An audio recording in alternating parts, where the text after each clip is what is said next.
तो फाइनली ढूंढ लिया आपने। हाँ, मुझे उम्मीद थी आप ढूंढ लोगे। आज की इस वीडियो में मैं आपको बताऊंगा कक्षा 6 इतिहास हरियाणा बोर्ड की किताब है आपकी हमारा भारत एक, और इसका पाठ नंबर 9 के अभ्यास के प्रश्न उत्तर इस वीडियो में होने वाले हैं। पाठ का नाम है गुप्त काल, शासन, समाज एवं संस्कृति। चलो शुरू करते हैं। मैं हूं अजय और आप देख रहे हैं CCL क्लास। अब यहाँ पे जो है आपको कई सारे कैटेगरी के क्वेश्चंस मिलेंगे, बट हाँ, वीडियो स्टार्ट करने से पहले आपको बता देता हूँ कि आपको जो है ये बुक है आपकी हमारा भारत एक, इस पूरी किताब का सॉल्यूशन वीडियोस की फॉर्म में मिल जाएगा, जिसके अंदर आपको हर एक चैप्टर के एक्सप्लेनेशन, अभ्यास के प्रश्न उत्तर, महत्वपूर्ण प्रश्न उत्तर, MCQs, ये सारी चीज़ों की वीडियोस आपको मिल जाएंगी। और साथ में लिखा हुआ भी है सब कुछ। तो प्लेलिस्ट का लिंक भी और वेबसाइट का लिंक भी डिस्क्रिप्शन में है, चेकआउट कर लेना, ठीक है। और फर्स्ट कमेंट में भी डाल दूंगा, अगर टाइम मिला मेरे को तो फर्स्ट कमेंट में भी पिन कर दूंगा मैं पहले नंबर पे, वो देख लेना आप, ठीक है। चलो अब बढ़ते हैं इस चैप्टर पे। आओ जाने कितना सीखा। देखो हमने चैप्टर पढ़ लिया है, बहुत ही प्यारा सा आसान सा चैप्टर है। अब हमसे ये कुछ सवाल पूछेंगे आसान आसान से, चलो देखते हैं, देते हैं हम भी जवाब। सही उत्तर छांटे, सही उत्तर हमको छांटना है भैया। पहला प्रश्न है, कुछ MCQs आ रहे हैं। गुरुत्वाकर्षण का सिद्धांत खालिस्तान ने दिया, यानी कि किसने दिया है वो? कालिदास, विष्णु शर्मा, ब्रह्मगुप्त, चरक। तो किसने दिया है? ब्रह्मगुप्त ने ये जो है सिद्धांत गुरुत्वाकर्षण का दिया है। घुड़सवार सेना खालिस्तान के अधीन थी। पुरपाल, रक्षित, कुटुम्बिन, महाअशोपति। तो किसके अधीन थी वो? महाअशोपति। देखो एक शब्दों पे एक होती है ना, शब्द से भी आप पहचान सकते हो अगर आपको कंफ्यूजन होता है। देखो घोड़ों में ज्यादातर हम जो शब्द यूज करते हैं वो होता है अश्व, ऐसे वाला अश्व यूज करते हैं हम। ये ख नहीं है, र है, मतलब स है, ये आधा स होता है ना, 21 वाला स होता है ये वाला, इसका आधा स है ये। तो अश्व जो है हम इस्तेमाल करते हैं, और इस अश्व को जो है ऐसे भी लिखा जाता है, ऐसे करके। तो ऐसे भी ये सेम टू सेम है ये, मतलब लिखते टाइम ऐसा हो जाता है, ये ऐसे दिखाने को लिए संधि विच्छेद टाइप से में दिखता है हमको। तो ये जो अश्व है मतलब घोड़ा, ठीक है। ये घुड़सवार सेना की बात हो रही है, तो घोड़े घोड़े से घुड़सवार होगी ना। तो ये शब्दों पे ध्यान दो, घोड़े वाले में हमेशा आपको अश्व मिलेगा ही मिलेगा, ज्यादातर शब्दों में कभी ऐसा नहीं होगा कि अश्व नहीं मिला और घोड़ों की बात हो रही है वहां पे, ठीक है। तो ये सब बहुत आसान है पहचानना। महाअशवपति कहते थे उसको, अश्व का पति, घोड़ों का पति, ठीक है, मालिक कहते हैं जिसको बेसिकली। भूमि कर उपज का खालिस्तान भाग होता था, मतलब भूमि कर जो होता था वो उपज से कितना भाग लिया जाता था? 1/2, 1/6, 1/3, 1/8। तो कितना भाग लिया जाता था? 1/6 भाग लिया जाता था। यानी कि सिंपल शब्दों में अगर हम कहें तो 6 किलो अगर तुमने अनाज उगाया है तो 1 किलो राजा को दे दो, ठीक है। ये है 1/6 हमारा। चलो आगे बढ़ते हैं। गुप्त काल में समाज खालिस्तान वर्णों में बटा हुआ था। तो कितने वर्ण थे उस टाइम पे, ये हमसे पूछ रहे हैं। 4, 8, 2, 5। तो कितने वर्ण थे? 4 वर्ण थे। 4 वर्ण भी आम से थे उस टाइम पे, जैसे ब्राह्मण, क्षत्रिय, वैश्य और शूद्र, ये 4 वर्ण उस टाइम पे हुआ करते थे। चलो आगे बढ़ते हैं। नालंदा विश्वविद्यालय की स्थापना खालिस्तान ने की, यानी कि उस राजा का नाम बताओ जिसने ये विश्वविद्यालय बनाया था। कुमारगुप्त, चंद्रगुप्त प्रथम, स्कंदगुप्त, हर्षवर्धन। तो किसने बनाया था ये? कुमार गुप्त ने बनाया था, गुप्त वंश का ही एक राजा था। इसके टाइम में देखो ये मस्त राजा था, बाकी राजा चलो ठीक ठाक थे यार, अपनी जंग लड़ी, मैदान जंग में उतरे पड़े रहे। ये वो राजा था जिसने कभी जंग लड़ी ही नहीं थी अपनी जिंदगी में, मस्त जिंदगी काट के गया ये बंदा। सबसे मस्त राजा लगा भाई मेरे को, मतलब लड़ाई करनी ही नहीं पड़ी इसको। चलो आगे बढ़ते हैं। रिक्त स्थानों की पूर्ति कीजिए, खालिस्तान भरने हमको। गुप्त काल में खालिस्तान शासन प्रणाली प्रचलित थी। तो कौन सी शासन प्रणाली थी? राजतंत्रीय, यानी कि राजपाट वाली जो है। एक होता है गणतंत्र, एक होता है राजतंत्र। गणतंत्र के अंदर क्या होता है, लोग जो है, आम जनता जो है अपने राजा को चुनती है। लेकिन राजतंत्र में क्या होता है, राजा बन गया जो, वो अब राजा ही अगले राजा को चुनता है, उसका बेटा होगा या जो भी है उसकी संतानों में से किसी को राजा बनाया जाएगा, तो उसको कहते हैं राजतंत्रीय प्रणाली। तो गुप्त काल में कौन सी प्रणाली चल रही थी? राजतंत्रीय प्रणाली चल रही थी। अगला जो क्वेश्चन है मतलब खालिस्तान है। पुलिस कर्मियों को खालिस्तान या खालिस्तान कहा जाता था। पुलिस कर्मियों को जो है चाट या फिर भाट के नाम से जाना जाता था, चाट भाट। ये चाट खाने वाली नहीं है, ठीक है। पुलिस वालों को, मतलब जैसे आजकल हम पुलिस कहते हैं ना, उस टाइम पे इनको चाट कहते थे, कोई लोग भाट कहते थे। गांव में झगड़ों का समाधान खालिस्तान करती थी। अब गांव में झगड़े हो जाए तो कौन समाधान करता है? पंचायत करती है। तो उस टाइम पे भी पंचायत होती थी जिसको कहते थे महत्तर। क्या कहते थे? महत्तर। बहत्तर नहीं है, महत्तर। तो ये जो है ध्यान रखना है, ये इंपॉर्टेंट पॉइंट है हमारा गांव के झगड़ों वाला। और ये भी पूछ सकते हैं कि गांव के जो अधिकारी था उसको, या मुखिया था उसको क्या कहते थे? उसको भी महत्तर ही कहा जाता था, वही उनका समाधान करता था। गुप्तकालीन शासक खालिस्तान धर्म को मानते थे। कौन से धर्म को मानते थे? हिंदू धर्म को मानते थे। सिंचाई के लिए खालिस्तान खालिस्तान खालिस्तान का भी प्रयोग किया जाता था। मतलब इतने खालिस्तान है भाई, एक आध और लगा देते तुम लाइन में।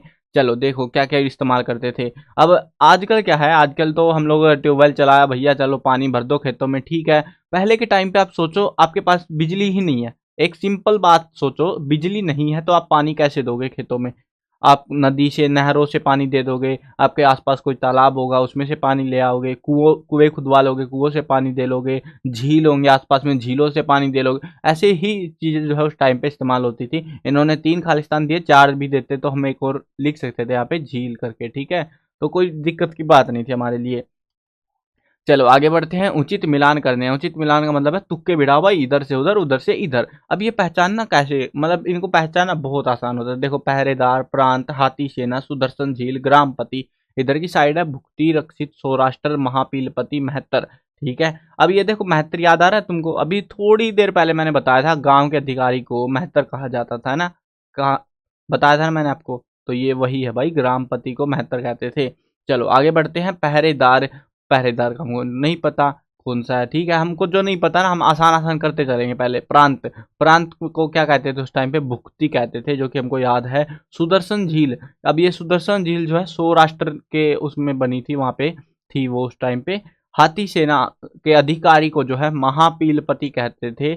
और बच गया हमारा पहरेदार, जिसको रक्षित कहते थे। देखो बुक में थोड़ा कंफ्यूजन होगा अगर आप पाठ पढ़ते हो, आपको जो है बुक के अंदर जो है, पाठ के अंदर बेसिकली रक्सिन लिखा हुआ मिलेगा, न के अलंत लगा हुआ मिलेगा, रक्सिन करके एक पैरा सा है, शायद कि आप जानते हैं ऐसा करके कुछ। तो वो रक्सिन और रक्षित दोनों सेम ही है, कंफ्यूज नहीं होना। ये थोड़ा संस्कृत का लोचा है थोड़ा। उस टाइम पे क्या होता है, संस्कृत चलती थी और संस्कृत से हिंदी में आए, फिर ऊपर नीचे हो गया ये, ठीक है। ये संस्कृत का शब्द है, ये हिंदी का शब्द है, ठीक है। इसीलिए आपको ऐसे फील होता है, बाकी मतलब दोनों का सेम ही है। अगला प्रश्न देखते हैं। निम्नलिखित कथनों में सही है तो टिक्का मार दो हरे रंग का, और गलत है तो ऑरेंज कलर का कांटा मार दो। वो निशान हमको लगाने हैं। चलो, गुप्त राजाओं ने हिंदी भाषा को प्रोत्साहित किया। बिल्कुल गलत बात है, क्योंकि भैया वो थे संस्कृत फॉलोवर। वो हमारी तरह हिंदी नहीं बोलते थे, संस्कृत बोलते थे। तो संस्कृत को प्रोत्साहन दिया था उन्होंने। महरौली में चंद्रगुप्त द्वारा बनवाया गया लौह स्तंभ धातु कला का अद्भुत नमूना है। बिल्कुल सही बात है। आर्यभट्ट ने पृथ्वी को गोल बताया। बिल्कुल सही बात है। सती प्रथा का आरंभ गुप्त काल में हो चुका था। बिल्कुल सही बात है। नगर के मुखिया को पुरपाल कहते थे। बिल्कुल सही बात है। मतलब एक ही गलत था हमारा, और इसका भी मैंने बता दिया क्या गलत था। संस्कृत थी यहाँ पे भाषा, ना कि हिंदी थी। तो अगले प्रश्न देखते हैं। अब ये आ चुके हैं हमारे पास 1 मार्क्स, 2 मार्क्स, 3 या 5 मार्क्स के क्वेश्चन, बड़े क्वेश्चन बेसिकली, और छोटे भी क्वेश्चन है इनके अंदर। पहले छोटे आएंगे, लघु प्रश्न उत्तर है, नहीं तो छोटे वाले हैं, बाद में बड़े वाले आएंगे। चलो पहला प्रश्न देखते हैं। गुप्त काल में सेना के 4 अंग कौन से थे? 4 अंगों के नाम बताने हैं। थल सेना, घुड़सवार सेना, रथ सेना, हाथी सेना। पहले यही आपने फिल्मों में देखा होगा, नाटकों में, या कुछ भी बनती है कहानियां उनमें देखा होगा ना। थल सेना होती है पैदल पैदल भगने वाली, वो पैदल सैनिक जो होते हैं। घुड़सवार सेना, घोड़े की सेना भी आती है। फिर आती है रथ सेना, रथों पे ऐसे। महाभारत देखिए, महाभारत सबने देखी होगी ना। तो महाभारत में क्या है, कुछ पैदल सैनिक हैं, कुछ घोड़ों पे भटक रहे हैं, कुछ रथों में ऐसे तीर चलाने के लिए खड़े हुए हैं सारथी लेके, और कुछ हाथियों की सेना भी रखते थे। कुछ ही रखते थे उस टाइम पे, जो है ना, ऐसा नहीं था कि हर एक राज जो सल्तनतें थी उनके पास हाथियों की सेना थी। कुछ एक के पास थी, खासतौर पे मगध जिसके पास था उसके पास तो थी ही थी, क्योंकि वहीं पे मिलते थे ज्यादा हाथी। तो ये 4 सेना जो है, इनके अंग थे, मतलब 4 हिस्सों में सेना को बांटा गया था। अगला जो प्रश्न है वो है, गुप्त काल में भारत का व्यापार किन देशों के साथ होता था? देशों के नाम बता दो। देखो देशों को पहचानना बहुत आसान है। अब कैसे पहचानना है, देखो मैं बताता हूँ। ये आपने भारत का विश्व का नक्शा देखा होगा, ये कौन सा देश है, ऐसा सा कुछ पड़ता है, एक अमेरिका नाम से है ना, उत्तर दक्षिण अमेरिका।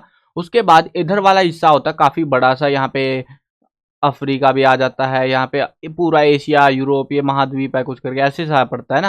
मतलब एस्टिमेट दिखा रहा हूँ मैं यार आपको, ऐसे छाप नहीं रहा, बढ़िया तरीके से काम चला हुआ है। अब यहाँ पे जो ये वाला हिस्सा था ना अपना, ये वाला पूरा हिस्सा, ये वाला, इस पूरे हिस्से में हम लोग जो है व्यापार करते थे, और इधर वाले हिस्से में व्यापार नहीं करते थे, ठीक है। चलो अब यहाँ पे ये देशों में कौन कौन से थे, खासतौर पे अरब, ईरान, मिस्र, रोम, चीन, पूर्वी द्वीप समूह, मतलब पूरे का पूरा समूह जो भी है, अनेक यूरोपियन देश और अफ्रीकी देश भी थे कई सारे। उन सभी देशों के साथ भारत का व्यापार होता था। अब आप सोचो कि भाई ये शुरू में नाम लिख दिया, बाद में सीधा ऐसे महाद्वीप टाइप में लिख दिया, ऐसा क्यों किया इन्होंने? देखो ये देश थे अमीर उस टाइम पे, अरब बहुत अमीर देश हुआ करते थे, ये बहुत ज़्यादा सामान बिका करता था इन देशों में, तो इसीलिए इनका नाम लिखा। और बाकी छुटरू मुटरू देश भी थे, तो वो छुटरू मुटरू जो है भाई ऐसे महाद्वीप के नाम पे डाल दिए, ठीक है। ऐसे बहुत सारे लिखे तो आप ही हिल जाते भाई, क्या क्या याद करें हम। चलो अगला प्रश्न देखते हैं। वाग्भट द्वारा रचित रचना का नाम बताइए। उन्होंने एक रचना लिखी थी, किताब लिखी थी, उसका नाम क्या है? वो है अष्टांग संग्रह है। क्या नाम है? अष्टांग संग्रह, ध्यान रखना इसको। अगला प्रश्न देखते हैं। गुप्तकालीन शासकों ने प्रजा के हित के लिए क्या काम किए? अब देखो कोई भी राजा अगर बनता है तो उसको क्या चाहिए? सबसे पहले उसकी जनता उससे खुश होनी चाहिए, खुश नहीं होगी तो राजा को ही मार देगी जनता। तो उसके लिए जो है इन्होंने प्रजा के हित के लिए बहुत सारे काम करे। देखो क्या क्या करा। सिंचाई के लिए सौराष्ट्र, जो कि गुजरात का एक इलाका पड़ता है, वहां पर गुप्त शासक स्कंदगुप्त ने सुदर्शन झील का पुनर्निर्माण करवाया, जो कि चंद्रगुप्त मौर्य ने बनवाई थी ये झील। और उसके बाद में जो है स्कंदगुप्त नाम के राजा ने इसको जो है वापिस से पुनर्निर्माण का मतलब ऐसे टूट चुकी थी, खराब हो चुकी थी वो झील, अब उसको सुधार की जरूरत थी, वो सुधार करवाया स्कंदगुप्त ने कुछ 100 सालों के बाद में। यातायात के लिए सड़कों का निर्माण करवाया गया। अब सड़कें चाहिए भाई, देखो आम जनता है उसको क्या चाहिए? उसको जो ये खेती कर रहे हैं पानी की जरूरत है, और सड़कें आने जाने के लिए बस वही चाहिए होता था। खाना पीना खुद ही है, गांव में रहते थे लोग, ज्यादा उम्मीदें करते भी नहीं थे राजा से, वो चीजें उन्होंने प्रोवाइड कराई। उस काल में हिंदुओं के बहुत सारे मंदिर बने। अब लोग पूजा करने जाएंगे, ज्यादा उम्मीदें क्या लगाएंगे भाई? भगवान का मंदिर बनाओ बस, और क्या चाहिए? जिंदगी में खुश है, मस्त है। तो उन्होंने मंदिर भी बनवाए। बौद्ध मत, अब दूसरे धर्म के लोग भी होंगे, ऐसा थोड़ी ना सारे हिंदू थे। तो बौद्ध मत के लिए गुफाएं, चैत्य, मठ, विहार, ऐसी चीजों का निर्माण भी उन्होंने उस समय काल के दौरान करवाया था। गुप्त काल में जैन मत की श्वेतांबर शाखा की सभाएं कहाँ आयोजित की गई थी? तो ये सभाएं हुई थी, एक हुई थी मथुरा में और दूसरी हुई थी वल्लभी में। तो ये दो सभाएं उस टाइम पे श्वेतांबर शाखा की हुई थी। ये दो शाखाएं थी जैन मत के अंदर, एक श्वेतांबर एक पीतांबर। तो ये श्वेतांबर वाली शाखा थी, जो सफेद कपड़े पहनते थे, ठीक है, वो वाली शाखा थी। चलो अगला जो पोर्शन है वो है हमारे थोड़े बड़े क्वेश्चन। आइए विचार करें भाई, सोचना है, थोड़ा सा खोपड़ी घुमानी है। अनुलोम और प्रतिलोम विवाह में क्या अंतर होता था बताइए। देखो ये काफी ज्यादा इंपॉर्टेंट है, मतलब इंपॉर्टेंट में भी इंपॉर्टेंट मार्क कर लेना भले ही तुम इसको, बट ये याद जरूर कर लेना। बहुत ही आसान सा क्वेश्चन है। देखो चार वर्ण उस टाइम पे बने हुए थे, जो कि मैं बता रहा था, ब्राह्मण, क्षत्रिय, शूद्र, वैश्य। तो ऐसे चार वर्ण थे। अब जब भी जैसे आप एक तरीके से कह लो कि ऐसे जातियां हैं ना बहुत सारी, तो ऐसे एक जाति का जो है दूसरी जाति के साथ विवाह होता है, तो वो चीज़ जो है वैसा सा ही कुछ सीन इस टाइम पे था, अनुलोम प्रतिलोम विवाह। अगर उस टाइम पे जाति कैसी थी, देखो वैसे ऐसे शॉर्ट में लिख रहा हूँ आपको, ठीक है। ब्राह्मण, फिर आता था क्षत्रिय, फिर आता था वैश्य, और फिर आता था शूद्र। अब ये जो है क्या होता था, अगर ये ऐसे कैटेगरी थी 1, 2, 3 और 4, ठीक है। अब ये सबसे बड़ी जाति थी, ये उसके बाद की जाति, ये उसके बाद, ये उसके बाद थी। अब ये छोटी जाति की है, ये सबसे बड़ी जाति है, समझ गए?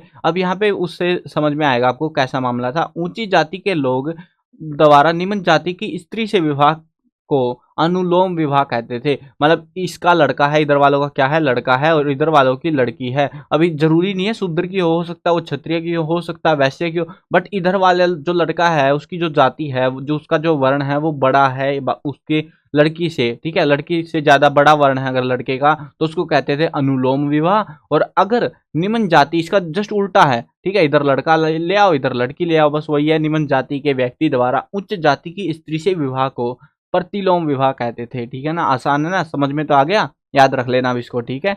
चलो आगे बढ़ते हैं। हिंदू धर्म के संप्रदायों का वर्णन कीजिए। हिंदू धर्म के अंदर चार मत चल रहे थे, चार संप्रदाय चल रहे थे उस टाइम पे। चलो देखते हैं कौन कौन से थे। पहला था वैष्णव मत। इसमें भगवान विष्णु के पूजा करी जाती है, और उसके जो 10 अवतार हैं उनकी पूजा भी होती है, जैसे कि मत्स्य, कुर्मु, वराह, नरसिंह, वामन, परशुराम, राम, कृष्ण, बुद्ध, कल्कि। तो ऐसे जो है अवतार हैं भगवान विष्णु के, तो इन सारे अवतारों की उसमें पूजा करी जाती है। शैव मत, शैव से भगवान शिव की जो आपको फीलिंग आती है ना कि शैव का मतलब शिव होता है ना, तो वैसी सी बात है। भगवान शिव के जो भी प्रतीक है, जैसे कि शिवलिंग हो गया, पार्वती, कार्तिकेय, गणेश, नंदी, ऐसी चीजों की उस टाइम पे पूजा करते थे जो लोग, उनको शैव मत के अंदर जानते थे।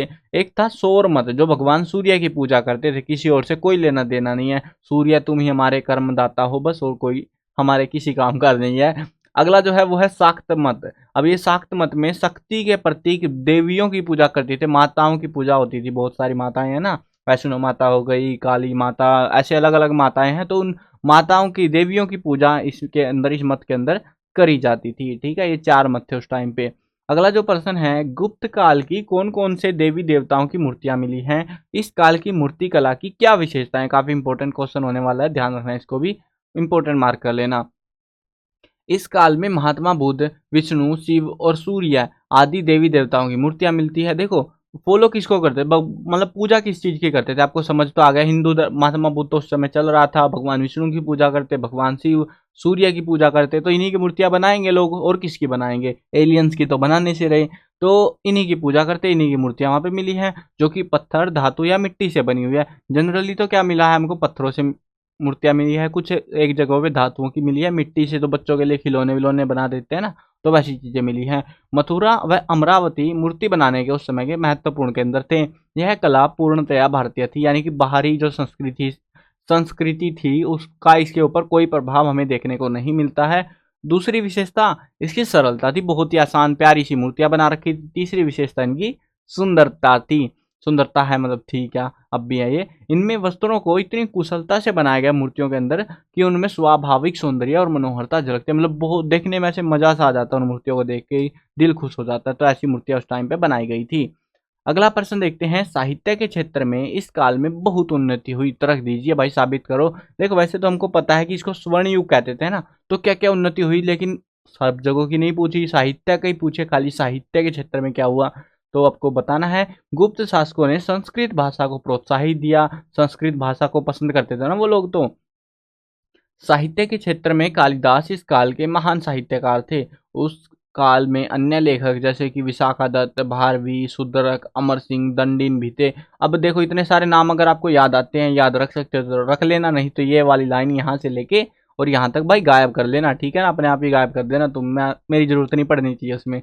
उस काल में पंचतंत्र, हितोपदेश, कहानी के संग्रह लिखे गए जिनका संसार के अन्य भाषाओं में भी अनुवाद हो चुका है। तो ये ऐसी कुछ तरक्की साहित्य के क्षेत्र में उस समय हमें देखने को मिली। अगला प्रश्न है, गुप्तकालीन प्रांतीय शासन व्यवस्था पर नोट लिखिए, यानी कि प्रांतों का के अंदर जो है शासन कैसे चलता था, तो उसके बारे में हमको पूरा एक्सप्लेन करना है यहाँ पे। तो ये थोड़ा सा इंपॉर्टेंट हो सकता है क्वेश्चन। प्रशासन में कुशलता लाने के लिए राजाओं ने अपने साम्राज्य को विभिन्न प्रांतों में बांटा हुआ था, जिन्हें भुक्ति कहते थे। प्रांत का प्रशासक उपारी कहलाता था और ये राज परिवार से संबंधित होते थे। इन्हें स्थानीय भोगपति, गोप्ता इत्यादि भी कहा जाता था। इनका काम होता था राजाओं की आज्ञा का पालन करना। भाई राजा के गुलाम ही तो थे ये, मतलब ऐसे है जैसे कि अपना देश है, अपना देश क्या है, भारत। अब इस भारत के अंदर बहुत सारे राज्य हैं, तो उनमें एक राज्य ऐसे, उस एक राज्य को प्रांत कहते हैं। तो वैसा ही है ये प्रांत, और इसमें जो है आप ये चीजें समझ सकते हो। अब इसका जो अधिकारी है उसको क्या कहते हैं हम, मुख्यमंत्री कहते हैं, है ना, सीएम कहते हैं ना। तो वैसे जो है उस समय क्या कहते थे, उसको उपारी कहते थे। और ये सारी जो बनते थे वो अब तो जनता की सहमति से बनते, पहले राजा की मर्जी से बनते थे सब कुछ, और उनको राजा की आज्ञा माननी पड़ती थी। अपने प्रांत में शांति बनाए रखना, सुरक्षा करना, कर इकट्ठा करना और प्रजा की भलाई करना इसमें शामिल था। इनकी सहायता के लिए भी बहुत सारे अधिकारी होते थे, जैसे कि आजकल पुलिस अफसर और भी बहुत सारे हैं ना, तो वैसे ही जो है पहले भी हुआ करते थे। चलो अगला प्रश्न देखते हैं, आओ करके देखें। और फालतू क्वेश्चन है भाई ये, मतलब ये वाले पोर्शन में से आपको कोई भी क्वेश्चन एग्जाम में देखने को नहीं मिलेगा अगर आप सोच रहे हो। और हाँ, अभ्यास वाले पढ़ लिया करो, अगर कोई ऐसा स्टूडेंट है, वैसे तो मैं हर एक वीडियो में बताता हूँ, फिर भी हो सकता है कोई पढ़ता हो कोई ना पढ़ता हो, भाई वो उसमें मैं कुछ नहीं कर सकता। बट मैं तो आपको रिकमेंड कर सकता हूँ कि भाई अभ्यास वाले पढ़ लेना आपकी बार, क्योंकि जो क्वेश्चन मैं ऑब्जर्व कर रहा हूँ एग्जाम में जो आ रहे हैं, अभ्यास वालों में से ही आ रहे हैं ऑलमोस्ट, हमारे बाहर से क्वेश्चंस नहीं बन रहे इतने। मतलब पूरा चैप्टर यार अभ्यास में ही ऐसे क्वेश्चन ऐसे बना के डाल देते हैं वो कि पूरा चैप्टर ही उसमें कवर अप हो जाता है। सो इसीलिए बोल रहा हूँ कि उनको पढ़ लेना एक बार, ठीक है। अभ्यास वालों में से ही ज़्यादातर चांसेस रहेंगे एग्जाम में आने के। अगर एक आध क्वेश्चन छूट जाता है या फिर एक्स्ट्रा क्वेश्चन आते हैं, कुछ एग्जाम में आते हैं नए क्वेश्चन, तो वो मैं इंपॉर्टेंट क्वेश्चंस में डाल देता हूँ, वहाँ पे वो वीडियो देख लेना, उनसे आपको और आइडिया लग जाएगा और प्रैक्टिस आउट हो जाएगी। 1 मार्क्स क्वेश्चन के लिए आप एमसीक्यूज भी प्रैक्टिस कर सकते हो, एमसीक्यूज मैंने लिख रखे हैं तो उनको भी तैयार कर सकते हो, वीडियोस भी बना रखी है। चलो अब यहाँ पे देखते हैं प्रश्न नंबर 1 है, यहाँ पे फालतू क्वेश्चन है। अपने स्थान के निकटवर्ती संग्रहालय में जाकर तत्कालीन मूर्तियों और सिक्कों का अध्ययन कीजिए। आपको आपके आसपास कोई म्यूजियम संग्रहालय होता है तो उसमें जाना है, वहाँ पे सिक्के मूर्तियाँ जो भी चीज़ें देखने को मिलती है वो आप देख सकते हो। ये छात्र स्वयं करे, क्योंकि भाई मैं थोड़ी ना जाने वाला हूँ। वैसे तो मैं जाके आया हूँ भाई, ऐसा नहीं है कि मैं ऐसे मतलब संग्रहालय देखने गया था मैं भी कि भाई ऐसे क्या बवाल रख रखा था। मैं गया था पहले वाले में ही। अब इतने सारों को कौन ढूंढेगा भाई, कुरुक्षेत्र मेरे पास पड़ता था तो मैं यहीं पहुंच गया सीधा कृष्ण संग्रहालय के अंदर। वैसे काफ़ी अच्छी जानकारी है वहाँ पे सीखने के लिए आपके। अगर आप मतलब ऐसे ही है, वहाँ पे मैं गया था तो लगभग 30 रुपये की आई थिंक टिकट लगती है वहाँ पे। तो टिकट ले और भाई घूमते रहो वहाँ पे। काफ़ी सारी मतलब बहुत सारी चीज़ें आपको जो है हड़प्पा संस्कृति के बारे में, पहला पार्ट है ना जो हमारा मतलब सिंधु सरस्वती सिंधु सभ्यता वाला, तो उसके से रिगार्डिंग जो भी मटके या जो भी चीज़ें वहाँ से मिली हैं वो कुछ चीज़ें वहाँ पे भी रखी हुई है इस म्यूजियम के अंदर। मतलब आप जो है अगर आप भी किसी म्यूजियम में गए हो यहाँ पे से, इनमें से कितने सारे हैं मैंने लिस्ट बना के डाल दी, ताकि आप भी अगर टाइम मिले कभी विजिट जरूर कर लेना। मतलब बहुत सारी चीज़ें हैं, आपको आइडिया लगेगा कि भाई उस टाइम हथियार कैसे होते थे, उस टाइम पे मतलब बर्तन वर्तन कैसे थे, कैसे लिखे जाते थे, किन चीज़ों पे लिखते थे। बहुत सारी चीज़ें हैं, मूर्तियाँ वगैरह मिलेंगी, बहुत अच्छा मतलब सीखने को मिलेगा, ज्ञान बढ़ेगा आपका। तो मैं तो आपको रिकमेंड करूँगा अगर आपको कभी मतलब टाइम मिले तो इन जो भी ये म्यूजियम्स हैं जो भी मैंने लिस्ट डाल रखे हैं इनमें से, मतलब बुक में भी दे रखे है ये लिस्ट आपको एज इट इज, तो इनमें से किसी एक में चले जाना जो भी आपके आसपास पड़ता हो और देख के आना भाई। बहुत अच्छी अच्छी चीज़ें हैं, जो जो जाएगा कमेंट में बताना कि आपको वहाँ पे क्या पता चला। चलो मिलते हैं नई वीडियो में। अभ्यास के प्रश्न उत्तरों में बस इतना ही था। आई होप आपको समझ में आ गए होंगे। मैं कवर करने वाला हूँ क्लास 1 से लेकर 12th तक सभी सब्जेक्ट की वीडियो, हिंदी मीडियम और इंग्लिश मीडियम दोनों में होने वाली है। तो सब्सक्राइब करो, साथ में घंटी दबाओ ताकि कोई भी अपडेट आए आपको बिल्कुल टाइम से मिल जाए।